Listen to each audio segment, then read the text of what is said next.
Shalom, saudara yang kasih dalam Tuhan Yesus Kristus.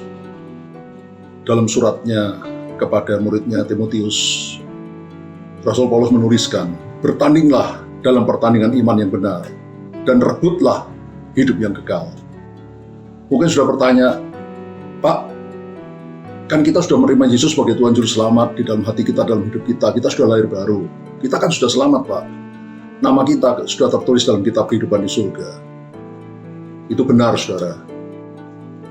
Kalau kita setelah menerima Yesus sebagai Tuhan Juru Selamat, kita langsung meninggal dunia, seperti yang dialami oleh penjahat yang ada di sebelah kanan Tuhan Yesus disalibkan.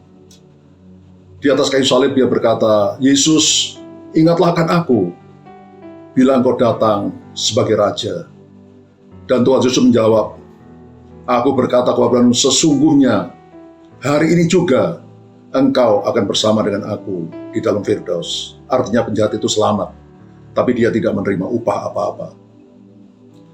Berbeda dengan sebagian besar dari kita, setelah menerima Yesus sebagai Tuhan Juru Selamat, setelah lahir baru, kita masih hidup lama di dunia ini. Kita harus menghadapi peperangan yang disebut peperangan rohani, atau yang juga dikenal sebagai peperangan iman, yang berlangsung sepanjang umur hidup kita di bumi ini, sampai kita masuk di dalam kekekalan. Peperangan kita itu adalah melawan tabiat daging kita yang menarik kita untuk berbuat dosa. Peperangan itu adalah melawan godaan pencobaan di dunia ini yang berusaha menjatuhkan kita.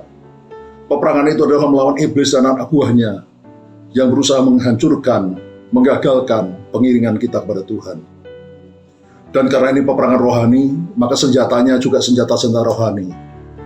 Seperti firman Allah, kuasa Roh Kudus, kuasa doa, dan seterusnya.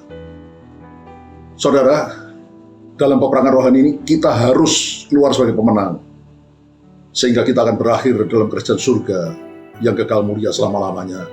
Itu sebabnya Paulus berkata, bertandinglah dalam pertandingan iman yang benar, dan rebutlah kemenangan, dan rebutlah hidup yang kekal. Kita harus menang dalam peperangan rohani kita di dunia ini. Tapi jangan khawatir, saudara, jangan takut. Kalau kita terus menempel, melekat kepada Tuhan Yesus, seperti ranting melekat pada pokok anggurnya, maka dijamin kita pasti menang, kita pasti keluar sebagai pemenang, bahkan lebih daripada pemenang di dalam hidup ini. Haleluya, amin.